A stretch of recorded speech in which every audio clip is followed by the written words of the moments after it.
I did 2 stories in For Better For Worse, which I think were good stories. They were tough to write and interesting as they unfolded. The Lawrence story is the first kind of serious story I did in For Better For Worse, and The Death of the Dog. And both came about because I wanted realism in the strip. I wanted it to be believable. I wanted it to be about everybody's family, and Lawrence was part of my family, so I wanted to tell that story. Well, it was a story about a family, any family, anywhere, and I wanted it to be realistic.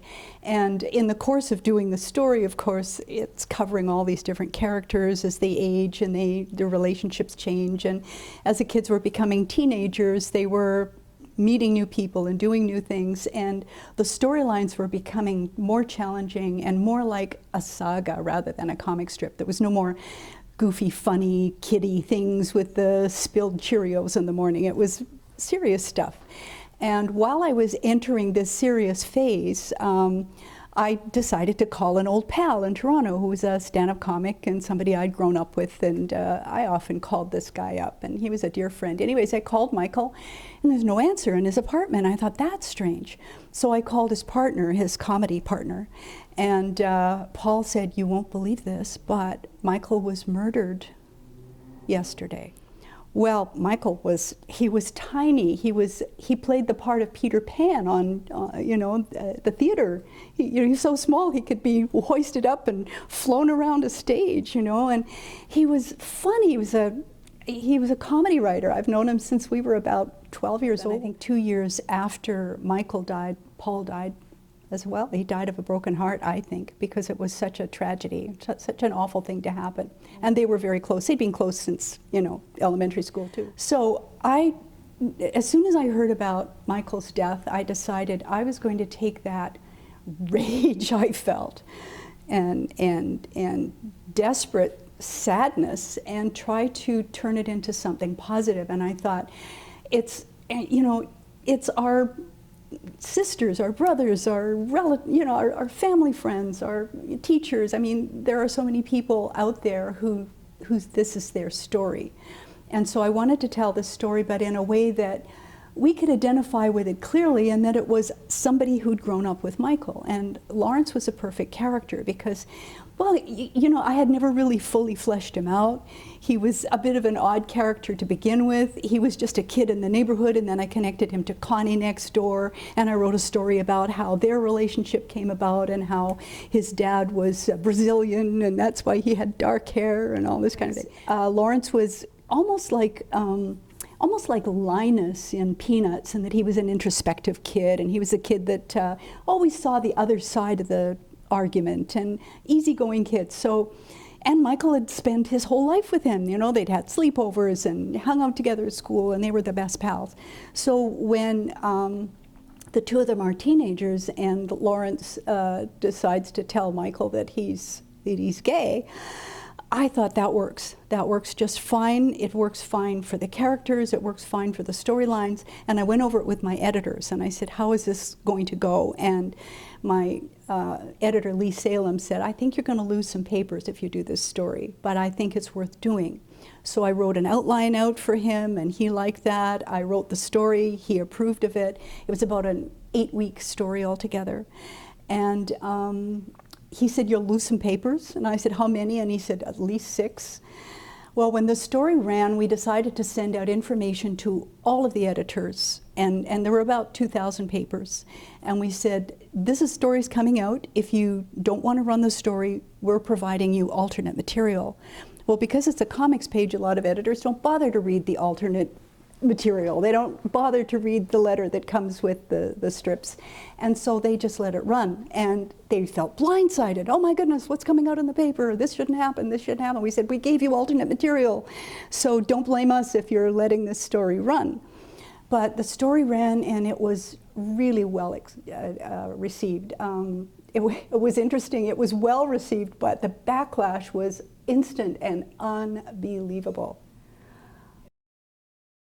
most of the letters came from the American South, from very religious right-wing people who really did not want to deviate from what they knew was their truth, and they didn't want to see something like this in the comics. And other people were saying, I haven't talked to my daughter for 3 years, and I finally called her today and told her it's time, you know, that we talked. And so it brought people together, but it also showed me how terribly difficult it is to change anything when there's so much anger, and especially since there was so much vitriol, real serious, threatening anger. And I was really grateful that I lived in a small northern Canadian town because I was unavailable. People couldn't find me.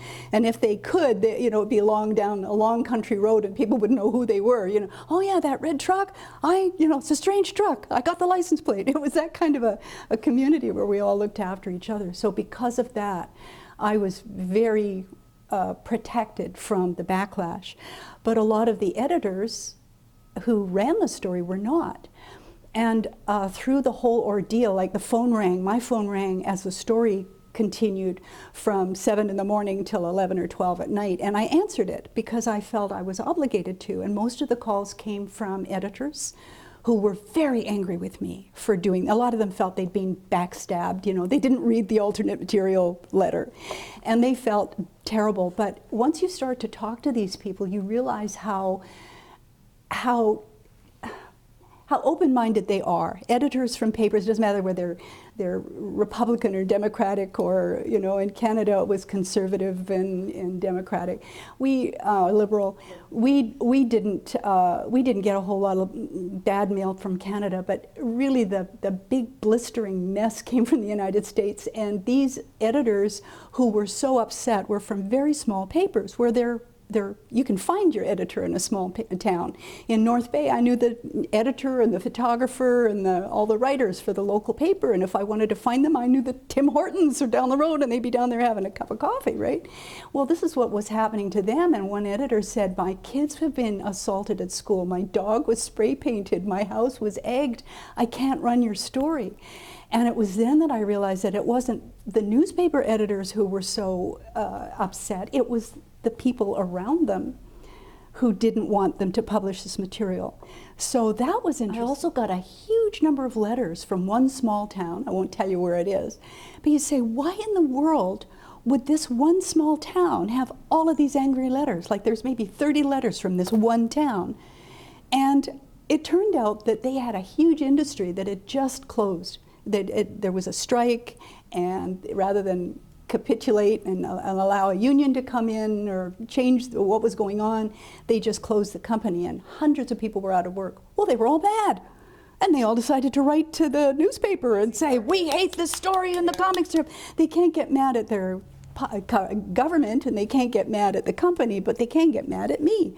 And a lot of letters came from people who were just plain mad, just mad. And they write, and they don't think you personally are going to read the letter, and are shocked when you do, right? Yeah.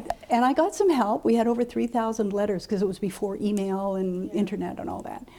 So I had some help from some friends, and we answered all the letters that were reasonable to answer. Many of them were so far out of the ballpark, you'd never want to talk to these people at all. There was no basis for any kind of dialogue at all. They were just angry and scary and death threats. That kind of thing. I had never had that happen before. But again, I could see why it takes so long to change anything, because you have this kind of threatening, cruel, immovable backlash. Yeah, I got fabulous letters, and again, they were mostly from people who were dealing with this at home and didn't know how to deal with it, and had dealt with it in a way that they were sorry that it had happened, but they didn't know how to apologize, or they didn't know how to start a dialogue. And this really started a dialogue with a lot of people, and it started dialogue in universities and in healthcare programs and all kinds. It did a lot of good. But while it was doing good, it was terrifying, you know, because I go to bed thinking, why did I do this? Why did I do this? You know, and it wasn't as though it washed over me like nothing, knowing that, oh, well, in 4 weeks the story will be over and people will go on to other things. it was scary. And I literally went to bed thinking, why did I do this? And we lost about 45 papers, maybe. People canceled me outright. We never want to see you again. And yet, once one paper cancels you, you're available for another paper because the contracts are unique to these different newspapers. So if the Vancouver province lost, for better or for worse, the Vancouver Sun could pick it up, for example, which is what happened. Except I think it was the other way around.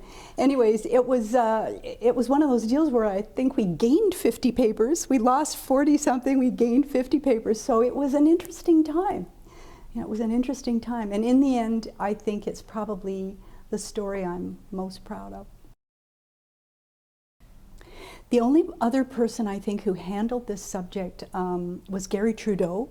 One of the characters in Doonesbury was gay, and he highlighted that character and developed that character and dealt with the backlash as well. But because his is a political cartoon and it really often ends up on the editorial page, it didn't get that big of a backlash. Mine, because it was on the comics page, and of course, the way the comic page goes is that they want to increase the readership in young readers. They want young kids to come in. So Garfield, for example, appeals to the 9-year-old boy. He's boisterous, he burps, he farts, he acts like a character, and he's not very nice to anybody. And 9-year-old boys just love that. They love that. So you've got 9-year-old boys being encouraged to read the comics page, and then you show up something like, for better or for worse, with, what's this? Do I want my 9-year-old kid reading this? Well, a lot of schools and a lot of individuals and a lot of families felt, yeah, at the age of 9, you probably should know that you're not the only person in the world, that there's, a mosaic out there. So it was interesting. It was interesting. It's going to be interesting to see what happens now with it running a second time, because a lot of people won't have read it. A lot of people will have read it and have opinions, and we'll see what happens. It's going to be interesting because I want to know what's changed. I mean, advertisements have changed. You'll see people taking Biktarvy and, having wine together on the roof of their apartment. I mean, it's changed. Things are much more accepting and much more comfortable now, but there's still that undercurrent of people who are so angry and so vicious and are so happy to threaten you. They'll probably be out there too. I want everybody who reads it to know that my intent was to show an ordinary community, and this is part of an ordinary community, as are the different religions and colors and abilities and talents. I mean, we're a melting pot, and we, sometimes it's hard to accept somebody that you don't recognize in the mirror, or whose relationships you don't understand. I thought it was a gentle, kind, friendly story. The dialogue was almost word for word dialogue I had with my brother-in-law, who's gay. And the story is that he was outside chopping my firewood. We're living in a little house in northern Manitoba. It's like 40 below. And here's Ralph outside chopping my firewood. And he was chopping it with such a vengeance, like, just beating the heck out of the firewood. And I went outside and I said, okay, what's going on? And he said, I want my mother to stop introducing me to girls because I'm not going to marry a woman. Do you understand? And I said, of course.